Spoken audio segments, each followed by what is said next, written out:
Hi everyone! Welcome to another vlog! And guess what? Nakikita nyo na ba yan? Ito yung ating first budol of 2025. Pusa.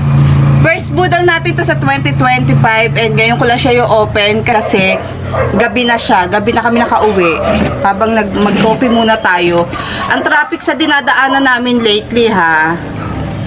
Hindi naman na siya bagong taon, Christmas. Ito yung iniinom ko. Wala akong gunting. Hindi ko na sana ito mapapakita sa inyo. Kaya lang, hindi ko na siya inopen dahil gabi na and magluluto pa ng dinner. So, ngayon na lang. And dahil mainit kanina, nakalagay siya sa ilalim. Siguro mga 4:30 na madaling araw. Nilagay ko siya sa ilalim ng lamesa. Kasi kung dito lang siya sa ibabaw, mainit. Maluluto yung loob nito. Wala pa naman tong butas. And eto mga binili ko na to, meron na rin ako niyan. So, ayan yung itsura niya. Meron na ako na ito talaga. Ayan. Tignan natin. Nakalimutan ko na laman na ito. Ayan. Meron na ako mga ganito, pero gusto kong doblehin. Ito meron na ako nito, namatay na lang. Ay! Hindi nakadikit yung kanyang. Ito.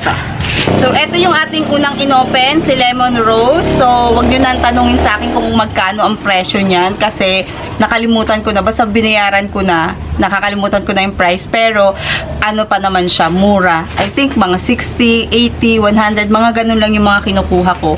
Or pag alam kong, huwag mo awayin si cookies. Pag alam ko na mura siya sa price na yon, for me, is kinukuha ko. Ito meron na rin ako na to. Yung mga bagong labas na succulent, hindi ko na alam yung ibang ID nun or nakakalimutan ko kasi ang daming naglalabas sa mga hybrid, yung ganyan. So, hindi pa ako nagtatry dun sa iba. Yan, Murasaki ba to? Para siyang peach, snow peach, no? Next, ito yung namatay ko na sinasabi ko sa inyo. Nung summer siya. Hindi naman siya namatay nung summer pero napabayaan ko talaga yung ibang succulent ko dito na nandun sa taas. Hindi ko siya natidiligan.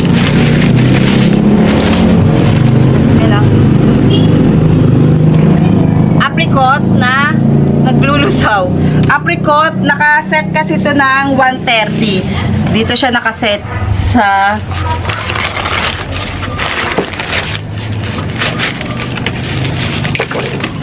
Choco Moonstone. Meron akong Choco Moonstone guys and gusto ko lang dagdagan kasi ayokong nag-order ng Choco Moonstone ng uprooted.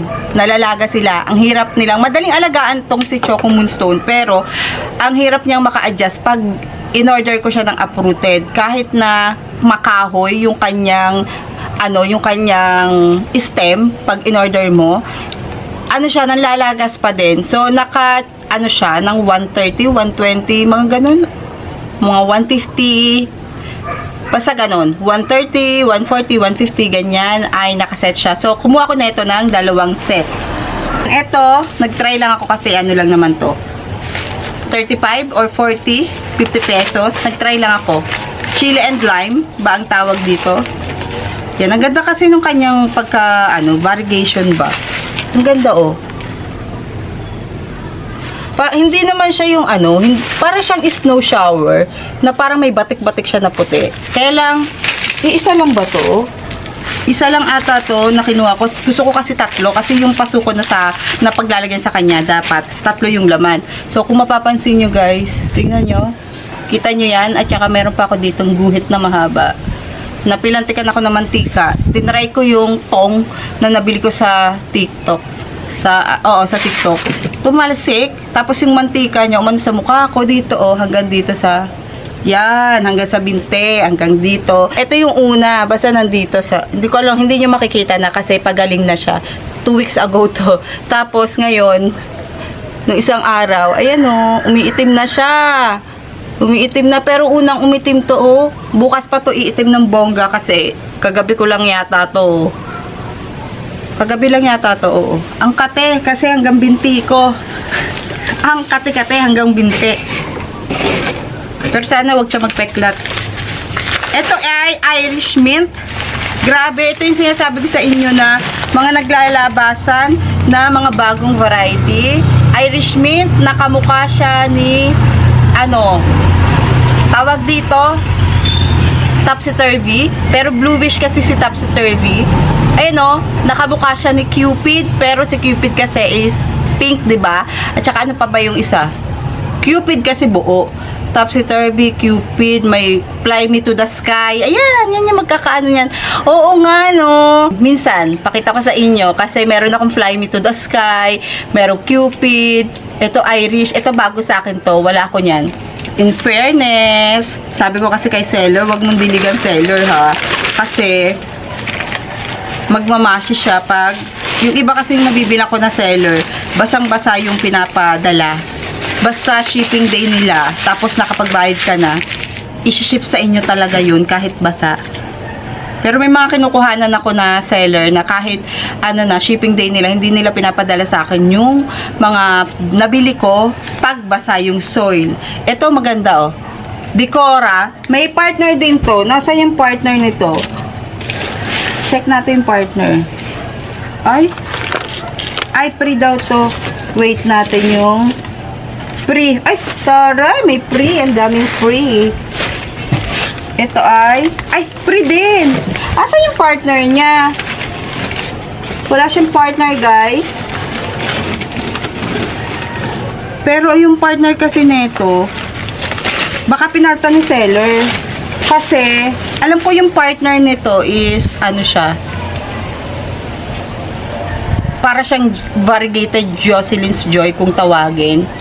Ayan, yung partner niya, kasi 130 ko lang din yata yung nabili.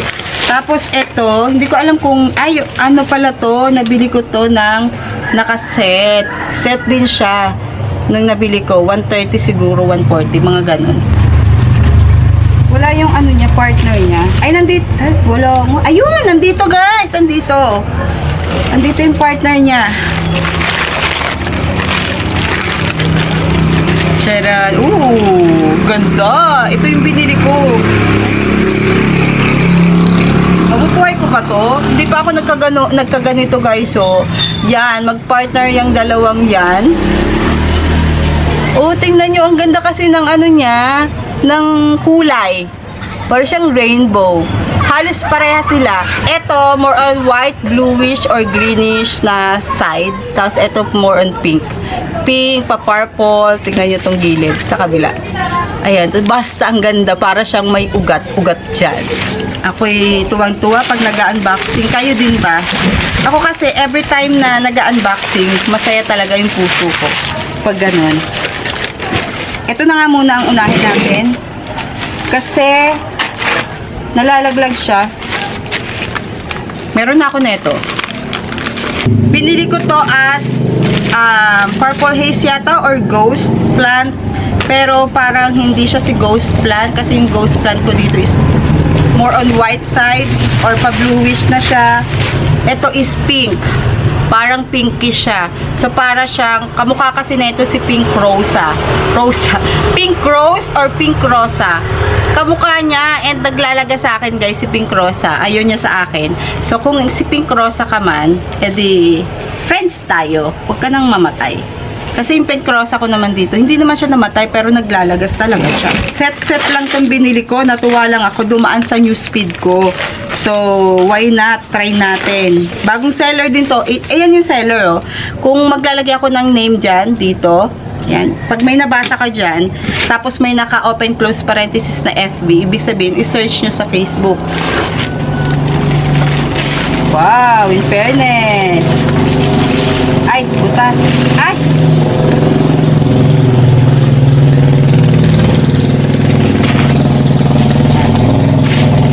Pang second set. Kaya ako bumibili ngayon ng mga succulent dahil growing season nila para sa summer is ma-adjust na nila yung dahon nila dahil wala nga tayong net. Iniisip ko kung maglalagay net ng UV plastic. Iniisip ko kung papatungan ko to ng UV plastic or another net sa summer. Ano ba yun? May gumagapang. 50 pesos ko siguro to nabili.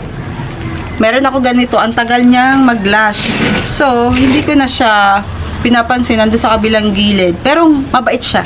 Ito yung binili ko talaga sa kanya. Tapos, sa dagdagan, si Variegated Clavatum. Meron ako neto, pero hindi siya maganda eh.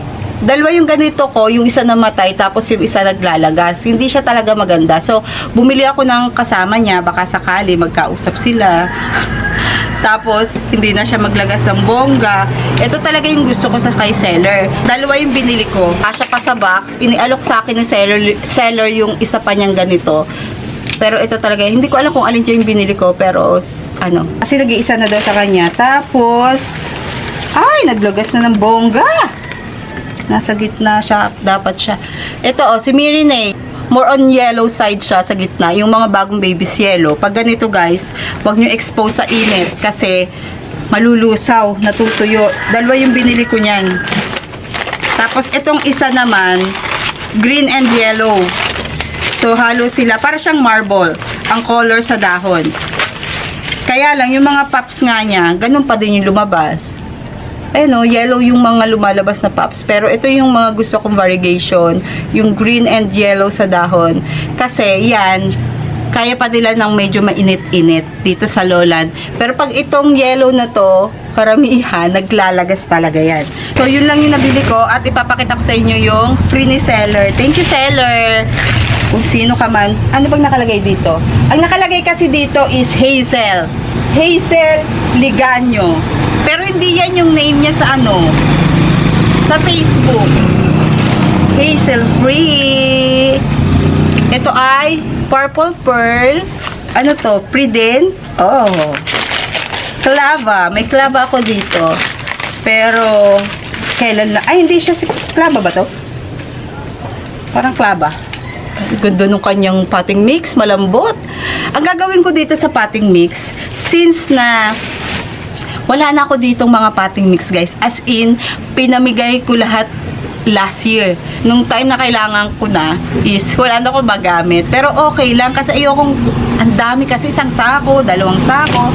Isa pa. Happy muna tayo.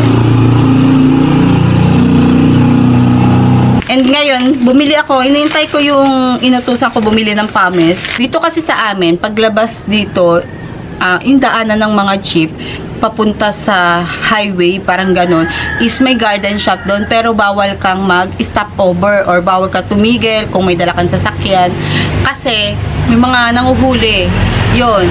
So ang ginawa ko, nagpa-pick up na lang ako. Tricycle yata is pwede pag may kukuhain ka lang, pero pag yung 4 wheels 1, 2, 3 lang ang tricycle.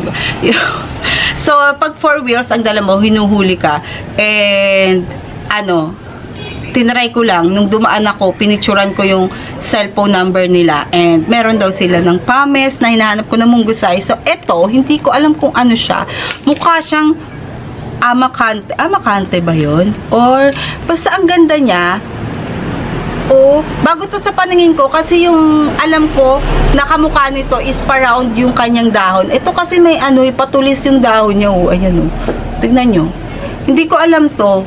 Pero hindi siya pearl ha. Yung mga pearl, hindi na ako nag-aalaga nun. Pero pag mga pearl, syempre tatanggapin. Hindi na ako nag-aalaga nun kasi yun yung mga prone dito sa, ano, sa millibugs. Yun yung mga prone sa akin. Pansin ko na yung mga madadahon, na kulukulubot ang dahon, yun yung kaya hindi na ako nag-alaga ng mga ganyan. Meron sa labas, konti lang, pero hindi na ako namimili ng mga ganun-ganun. Kape guys! Gusto ko lang itong i-open. Dapat kanina pa. Kaya lang naantok ako. And yun lang. Yun lang yung ating gagawin for today's video. And silip ako na silip dito. Ang dilim kasi walang ilaw. And ngayon, i-stay ko muna sila dito. Ayan o. Tignan nyo. Ang kalat. Ito ano, may laman to. Tumalsik dun o, doonan dun. Ang laman nito ay pink Saragose. Kung alam nyo yung pink Saragose. At tinalsik ng pusa. So, ayun lang guys ang ating video for today. Naisama ko lang kayo sa ating pag-unboxing. Tingnan nyo naman, oh, kagaganda, diba? yung seller, napakita ko na sa inyo. So, search nyo na lang siya. Tapos, mag-message kayo kung ano yung gusto nyo. Baka meron siya. Wala pa siyang ano eh. Ang gawain ko guys, pag ano na, okay na, na dumating na sa akin, lahat ng mga na-order ko sa shipping day na yon is mag-order ulit ako after 2 weeks, kunwari. Tapos, yun, pag in-order mo after 2 weeks or nabayaran mo after 2 weeks is saka pa lang siya, siguro by next month, o-order ulit ako ng konti. Ayan o. So, ayun lang guys, ang ating video for today. Sana na-enjoy nyo yung ating unboxing. Kasi ako enjoy talaga ako dito sa mga ginagawa ko. Habang yung isa, tulog dun sa dulo. Ayan o. Antok na antok. Kung nasan si mami, nandun din siya. At, wait ko na lang yung ating pames na in-order and iriripat ko to pag may time pa ako ngayon. Dapat pala dito tayo nag-unboxing kasi maliwanag. Dito yung araw naka-face kasi sa atin. Dito kasi nakatalikod doon sa atin pinag-filmingan. Tignan nyo, oh. Ayan, tignan nyo yung mga pilantik ko hanggang dito sa aking dibdib. Ito pa. Ay nako, napaka-clumsy si girl. So, see you guys on our next video. Bye!